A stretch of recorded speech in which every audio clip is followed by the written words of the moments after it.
მე ესე მომეჩვენა რომ ისეთი კითხვები ქონდათ მომზადებულო ბევრი მელაპარაკა და ჩემზე ბევრად უფრო მეტი გაეკოთ. როგორი გოგოები მოგწონს? ორშაბათს.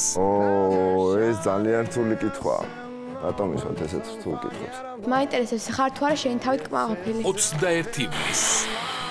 აუ, რა რთული კითხვები გაქვთ რა. 20 საათზე.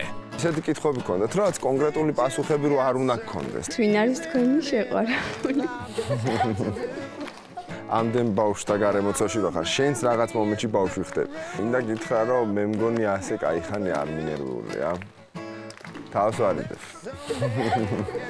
ძალიან მნიშვნელოვანია ბავშვებს ელაპარაკო როგორც ბავშვებს, ელაპარაკო როგორც დიდებს, მაგრამ ზუსტი და სწორი პასუხები უნდა გასცე. ანუ გადაცემა არის ფანტასტიკური. ლევან მასპინძელაშვილი ტყუილის გარეშე. GDS-ზე. Darkness,